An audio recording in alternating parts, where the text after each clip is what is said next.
அத்தை சொன்னாங்கன்னு நிரஞ்சனாவை கல்யாணம் பண்ணிக்க ஒத்துக்கிட்டாலும் உன் மனசுல இன்னமும் வித்யா இருக்கா. ஆனா வித்யா நீ நினைக்கிற மாதிரி இல்ல சஞ்சய். இத்தனை வருஷமா இல்லாம இப்ப எதுக்கு அவ சீக்கிரமா டைவர்ஸ் வாங்கினா நினைக்கிற? டைவர்ஸ் வாங்கினதே அவ இன்னொரு கல்யாணம் பண்றதுக்காக தான். அதுக்கெல்லாம் சான்ஸே இல்ல. சும்மா உங்க இஷ்டத்துக்கு ஏதாவது பேசிட்டு இருக்காதீங்க. தெரியும் சஞ்சய், நீ அந்த மாதிரி தான் நினைப்ப. உனக்கு நாங்க வேற ஒரு கல்யாணம் பண்ணி வைக்கும் போது அவ இன்னொரு கல்யாணம் பண்ணிக்கிறதுல என்ன தப்பு இருக்கு? நம்ம தான் எல்லாத்தையும் வெளிப்படையா சொல்லிட்டு செய்யறோம். வித்யா அப்படிலாம் ஒண்ணும் இல்ல. உனக்கும் நிரஞ்சனாவுக்கும் கல்யாணம் முடிஞ்சதும் அடுத்த நாளே அவ கல்யாணம் பண்ணிக்கிற முடிவுல இருக்கா. சும்மா ஏதாவது சொல்லிட்டு இருக்காதீங்க நீ. வித்யா எந்த காலத்துலயும் அப்படி ஒரு முடிவுக்கு வர மாட்டா. அவ என்னை விட்டு தனியா கூட வாழ்ந்துருவா. ஆனா இன்னொரு கல்யாணம் பண்ண மாட்டா. நீ இன்னும் பழைய காலத்திலே இருக்க சஞ்சய். அவ கூட அருண் ஒருத்தன் பழகிட்டு இருக்கான். அது உனக்கு தெரியுமா? உனக்கு தெரியும்னு எனக்கும் தெரியும். நீ அவனை ரெஸ்டாரண்ட்ல பார்த்தத நிரஞ்சனா என்கிட்ட சொல்லிட்டா. அவனைதான் வித்யா கல்யாணமும் பண்ணிக்க போறா. அவங்க ரெண்டு பேரும் எப்படி எல்லாம் பழகிட்டு இருக்காங்கன்னு உனக்கு தெரியுமா? அவங்க ரெண்டு பேரும் ஜஸ்ட் ஃப்ரெண்ட்ஸ் தான். நீங்க தான் தப்பா புரிஞ்சுக்கிட்டீங்க. அப்ப இதுக்கு என்ன சொல்ற?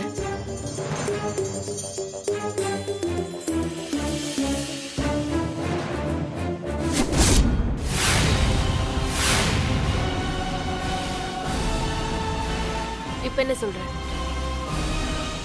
நீங்க வர்றீங்கன்னு சொல்லிதான் வித்யாவும் காலையில இருந்து அடுப்படியிலே இருந்தா. சரி வாங்க சாப்பிட போலாம். வாங்க போலாமா? எடுத்து வைமா. வாப்பா. நீங்க போங்க. ஸ்பெஷலா செஞ்சிருக்கா. சரிங்க அங்கிள். உட்காரு. வாங்க உட்காருங்க. உட்காருங்க. அப்பா எல்லாம் எடுத்து போடுங்க. போடுறோம்.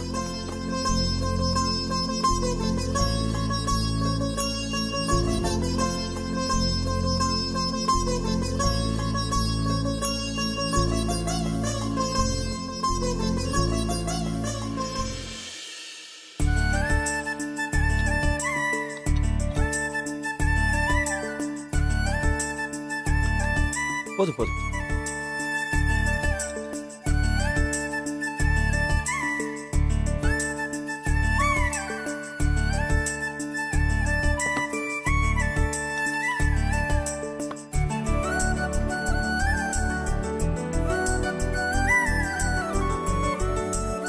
போதும். போதும் வித்யா.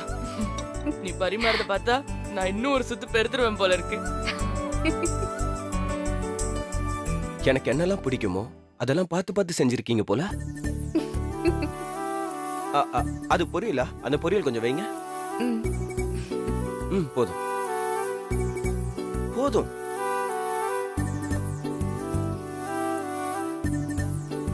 ரொம்ப நாளைக்கு அப்புறம் இப்படி ஒரு நல்ல சாப்பாடு சாப்பிடுறேன். ஏண்டா அப்ப நான் சமைக்கிறது நல்லா இல்லையா? நீ நல்லாதாம்மா சமைக்கிற. ஆனா வித்யா எப்பவுமே சமையல்ல ஸ்பெஷல் தானே.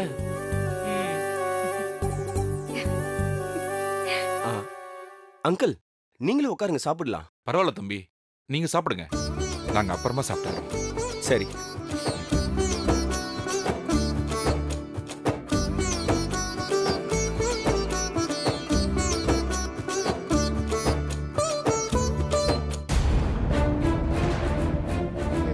நீ வேணா அமைதியா இருக்கலாம். ஆனா இத பாக்குறவங்க எல்லாரும் இவங்க ரெண்டு பேரும் லவ்வர்ஸ்னு ஈஸியா சொல்லிடுவாங்க. இதெல்லாம் நான் நம்ப மாட்டேன். நானும் முதல்ல இதெல்லாம் நம்பல சஞ்சய். ஆனா நம்பாம இருக்க முடியல சஞ்சய். உனக்கு எப்படி புரிய வைப்பேன்னு தெரியல சஞ்சய். அவங்க கல்யாணம் பண்ணிக்க போறாங்க. இப்ப கூட அந்த அருணும் அவனோட அம்மாவும் வித்யா வீட்ல தான் இருக்காங்க. போய் சொல்லாதீங்க நீ. வித்யா அந்த அருணுக்கும் அவனோட அம்மாவுக்கும் விருந்து கொடுக்கறாளாம். அவங்க ரெண்டு பேரும் அவ வீட்ல விருந்து சாப்பிட்டுட்டு இருக்காங்களாம். ஆனா நீதான் அவளை நினைச்சு சாப்பிடாம எப்படி இருக்க? அண்ணி போதும். நீங்க சொல்ற எதையும் நான் நம்ப மாட்டேன். அப்ப வேணா நீ வேணும்னா அவ வீட்டுக்கு போய் செக் பண்ணி பாரு. நான் சொல்றது உண்மையா பொய்யான்னு அப்புறம் தெரியும். இன்னைக்கு 2 குடும்பமும் நிச்சயம் பண்ணிக்க போறதா கேள்விப்பட்டேன். நீ அவளை தலைமொழிகிட்டு நிரஞ்சனவ கல்யாணம் பண்ணிக்கிட்டு நிம்மதியா வாழ்ற வழியை பாரு சஞ்சய். அதுதான் உனக்கு நல்லது. இல்ல வித்யாவை மறக்க மாட்டேன்னு சொன்னீனா அப்போ நீயே நேர்ல அவ வீட்டுக்கு போய் பேசு. அவ மனசுல என்ன இருக்குன்னு தெரிஞ்சுக்க. இல்ல, அப்படிலாம் நடக்காது. அப்புறம் உன் விருப்பம்.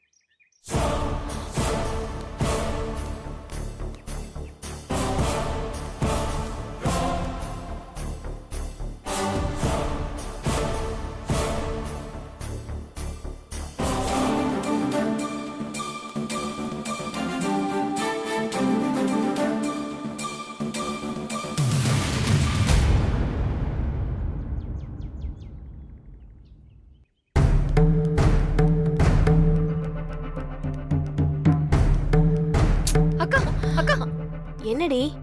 என்னக்கா மாமா கிட்ட ஏதோ சொல்லிட்டு வர? இன்னைக்கு அருணும் அவனோட அம்மாவும் வித்யா வீட்டுக்கு விருந்துக்கு போறாங்க.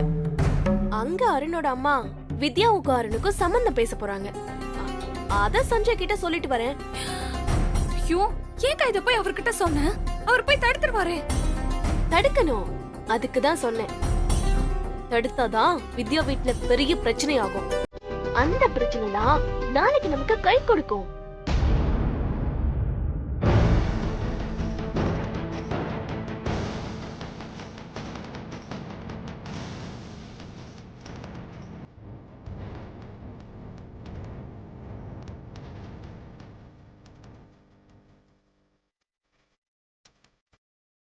நான் சொன்னேன்ல, வித்யா வீட்ல பெரிய சண்டை நடக்க போகுது.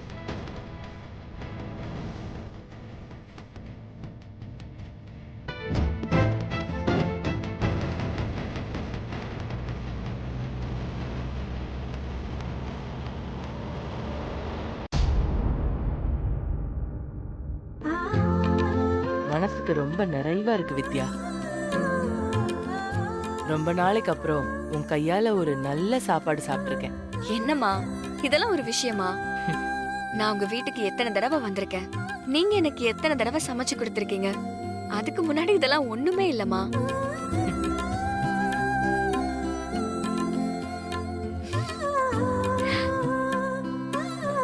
ஒரு தாம்பூல தட்டு இருந்தா எடுத்துட்டு வாமா.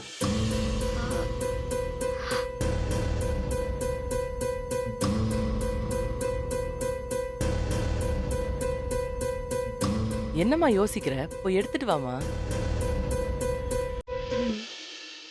ம்.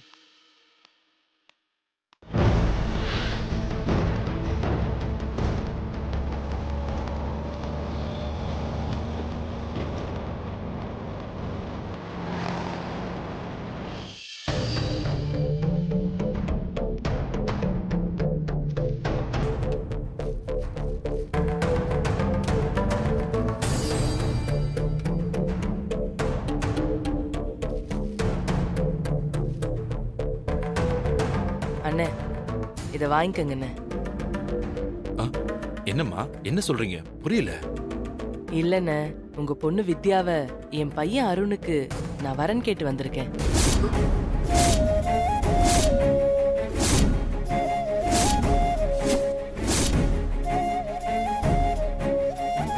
உங்களுக்கு சம்மதம்னா இந்த தட்டை வாங்கிக்கங்க.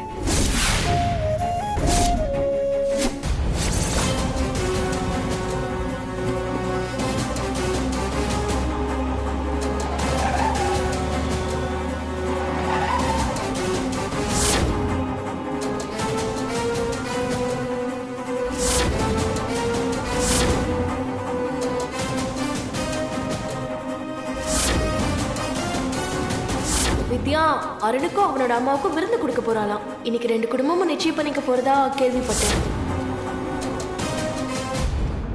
என்னம்மா திடீர்னு இப்படி கேக்குறீங்க? இல்லனா என் மனசுல இந்த ஆசை ரொம்ப நாளா இருந்துச்சு. இன்னைக்கு அதை சொல்றதுக்கான நேரம் அமைஞ்சது. மா கொஞ்சம் பேசாம இருக்கியா? யாரை கேட்டு நீ இதெல்லாம் பண்ணிட்டு இருக்க? வித்யா, நீங்க தப்பா எடுத்துக்காதீங்க. எங்க அம்மா இந்த மாதிரிலாம் யோசிச்சிருக்காங்கன்னு எனக்கு தெரியவே தெரியாது. வித்யா, இவன் எதையுமே வெளியே சொல்ல மாட்டான். நான் சொல்றேம்மா. இவனோட பொண்டாட்டி இறந்து 10 வருஷம் ஆச்சு. அது உனக்கும் நல்லாவே தெரியும். நீயும் உன் புருஷனை பிரிஞ்சு நிலா கூட தனியா வாழ்ந்துட்டு இருக்க. உனக்கு டைவர்ஸ் ஆயிருச்சுன்னு கேள்விப்பட்டேன். உங்க 2 பேருக்குமே ஒருத்தர் ஒருத்தர் நல்லா தெரியும். ஏன் நீங்க 2 பேரும் ஒன்னா சேர்ந்து வாழக்கூடாது? தயவு செஞ்சு முடியாதுன்னு மட்டும் சொல்லாதம்மா.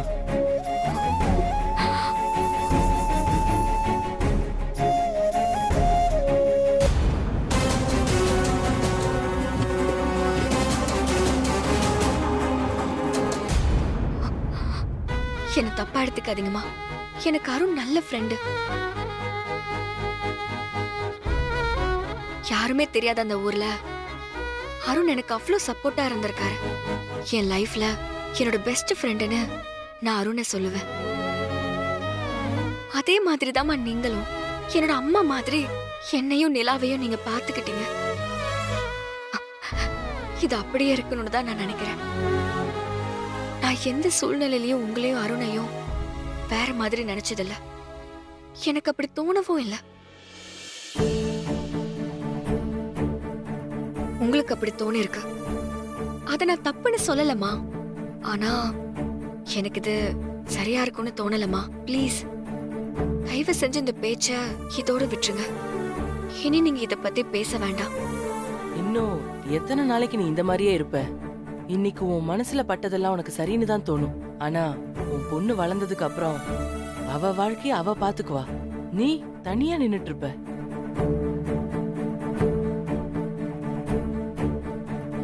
நீ நல்லா யோசிமா வித்யா.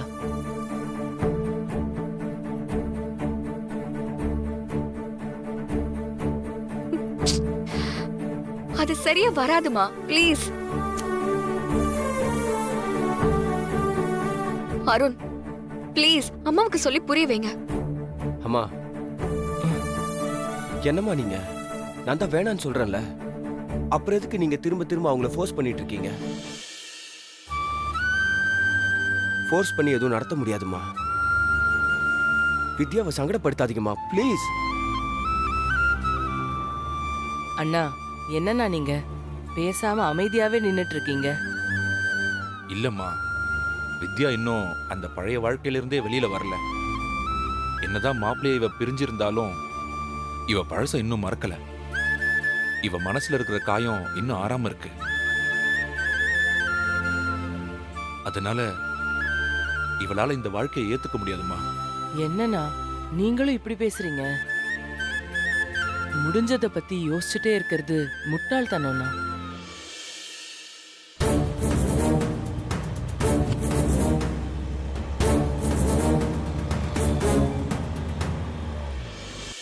வித்யா, நீ இன்னைக்கே ஒரு முடிவை சொல்லணும்.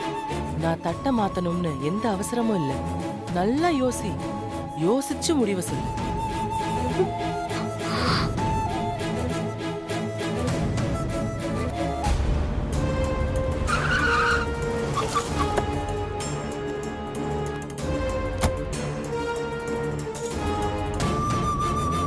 நீங்க 2 பேரும் சேர்ந்து வாழணும்னு நான் ஆசைப்படுறேன்.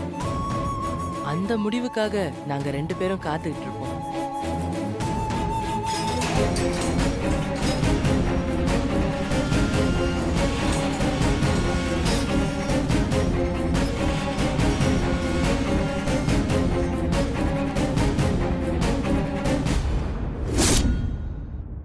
அருண், நீயும் சொல்லுடா. வித்யா ஒருவேளை உன் வாயால நீயே சொல்லணும்னு நினைச்சாலும் நினைக்கலாம்.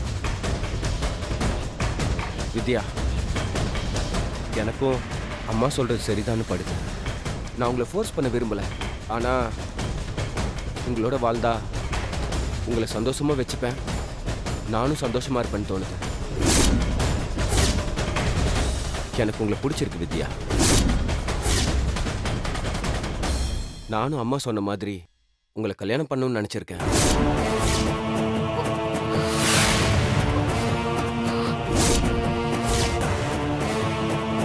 அது அமைஞ்சா நல்லா இருக்கும். அருண், ஏய்,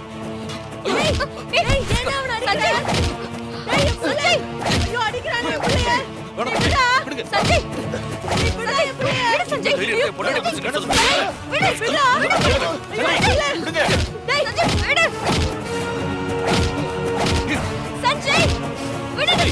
விடுங்க அவரை. நீ தைரியம் இருந்தா இப்படி வந்து பேசிக்கிட்டு இருக்கா? என் பொண்டாட்டிட்ட வந்து என்ன கல்யாணம் பண்ணிக்கன்னு சொல்லுவேன். கேட்க யாரும் இல்லைன்னு நினைச்சியா? நீ என்ன பண்றேன்னு பாரு.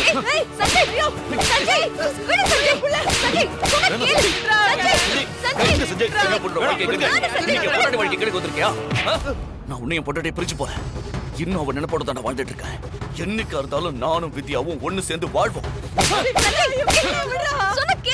ஏய், இப்படி ஒரு பொறுக்கி புள்ளைய பெத்து வச்சுட்டு நீங்களாம் எவ்வளவு தைரியமா ஊருக்குள்ள நடமாடிக்கிட்டு இருக்கீங்க. உன் பையனால ஊருக்குள்ள ஒரு பொண்ணு நிம்மதியா வாழ முடியல. இவனுக்கு தான் அறிவு இல்லைனா ஏற்கனவே கல்யாணம் ஆயிருக்கிற பொண்ணு உன் பையனுக்கு கேட்டு வந்திருக்க பாரு. நீ எல்லாம் ஒரு அம்மா.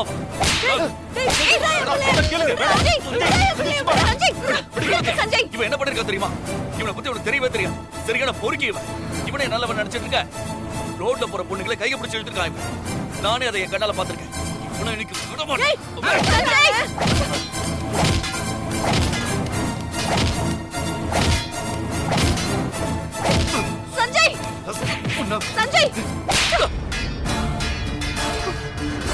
வித்யா,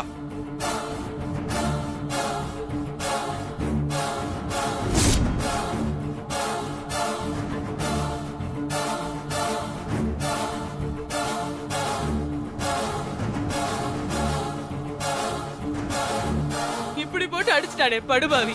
என் பிள்ளைக்கு ரத்தமே வருது. வித்யா, நீ என்ன அடி திட்டு என்ன வேணாலும் பண்ண. ஆனா இவனை இனி இந்த வீட்டுக்குள்ள மட்டும் விடவே விடாத. ஏய், இவன் ரொம்ப மோசமானவன் வித்யா. அவரை பத்தி என்னடா தெரியும் உனக்கு? அவர் யார் தெரியுமா? அவர் யாரு தெரியுமா? எனக்கு நல்லா தெரியும் வித்யா. இவன் ஒரு பொறுக்கி பையன். அன்னைக்கு நான் என் கண்ணால நேர்லயே பார்த்தேன். ஒரு பொண்ணை கையை பிடிச்சு இழுத்து பிரச்சனை பண்ணிட்டு இருந்தான் இவன். பணம் கொடுத்து இவன் அந்த பொண்ணுகிட்ட தப்பா நடந்துக்க பார்த்தான். ஏய், வாயை மூடு. உன் கண்ணுல தப்ப வச்சுக்கிட்டு மத்தவங்களை குத்தம் சொல்லாத. அவர் ஒண்ணும் நீ நினைக்கிற மாதிரியான ஆள் இல்ல வித்யா. அந்த பொண்ணு அவரோட தங்கச்சி. நான் உன்ன மாதிரி ஒருத்தனை கல்யாணம் பண்ண மாதிரி அவளும் தப்பான ஒருத்தனை கல்யாணம் பண்ணி கஷ்டப்பட்டுட்டு இருக்கா. அவ வாழ்க்கையே நாசமா போச்சு. அவளுக்கு ஹெல்ப் பண்றதுக்காக பணம் கொடுத்திருக்காரு. அவ உதாசனப்படுத்திட்டு போயிருக்கா. அத நீ பாத்துட்டு வந்து கத்திக்கிட்டு இருக்க. எனக்கு 8 வருஷமா அருணை தெரியும். அவர் என் கூட பழகினதுல இருந்து இன்னைக்கு வரைக்கும் ஒரு சின்ன நெருடல் கூட எனக்கு வந்ததில்ல. அவரும் ஏற்படுத்தினதில்ல. அந்த அளவுக்கு கண்ணியமானவர். அவரை பத்தி நீ என்னெல்லாம் பேசிட்டு இருக்க? என்னோட பெஸ்ட் ஃப்ரெண்ட் அவரு. என் ஃபேமிலில ஒருத்தர் மாதிரி. அவர் என்ன படிச்சிருக்காரு, இப்ப என்ன பண்ணிட்டு இருக்காருன்னு தெரியுமா? எத்தனை ஏழை குழந்தைங்களை படிக்க வச்சிட்டு இருக்காருன்னு தெரியுமா? அவரை போய் நீ தப்பா பேசுறியே. நீ எல்லாம் மனுஷனா? வித்யா, இல்ல அது வந்து அவங்க உன்னை பொண்ணு கேட்டு வந்தாங்க. கேட்டு வரட்டுமே, அதுல உனக்கு என்ன பிரச்சனை? அவரை கல்யாணம் பண்ணலாமா வேண்டாமான்னு முடிவு பண்ண வேண்டியது நான். என் லைஃப்ல குறுக்க வர்றதுக்கு நீ யாரு? ஒருவேளை நாளைக்கு நான் அவரை கல்யாணமே பண்ணிக்கிறேன்னு வை, அது கேக்குறதுக்கு நீ யாரு? உனக்கு என்ன ரைட்ஸ் இருக்கு?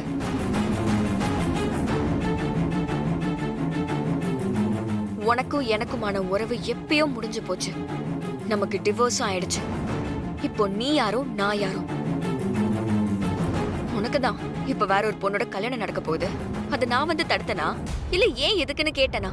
நீ எப்படி என் வீடு ஏறி வந்து என்னோட ஃப்ரெண்டு மேல கை வைக்கலாம்? வித்யா, விடுமா. அவர் தெரியாம ஏதோ. போதும், நிறுத்துங்கப்பா. எப்ப பார்த்தாலும் இவனுக்கு சப்போர்ட் பண்ணிட்டேன். பாத்தீங்கல்ல, இத்தனை வருஷமா எனக்கும் அருணுக்கும் இருந்த ஃப்ரெண்ட்ஷிப்பை கேவலப்படுத்திட்டான். நம்மள மதிச்சு நம்ம வீட்டுக்கு வந்திருக்காங்க. அவர் என்ன ஏதுன்னு கூட கேட்காம அடிச்சு அவமானப்படுத்திருக்கான்.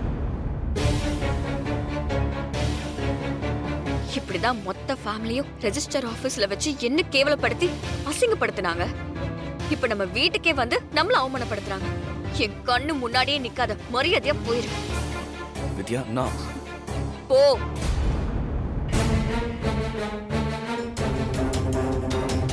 ஏன் நிக்கிற? போ. சாரி வித்யா, எனக்கு சத்தியமா தெரியல. நான் தப்பா புரிஞ்சுக்கிட்டேன். நீ தப்பா புரிஞ்சுக்கிட்டியோ சரியா புரிஞ்சுக்கிட்டியோ எந்த விளக்கமும் எனக்கு தேவையில்ல. தயவு செஞ்சு இனிமே என் லைஃப்ல வராத. இது நான் உனக்கு கொடுக்கிற கடைசி வார்னிங். வெளியே போ. ஏய், வித்யா, நான் வெளியே போ.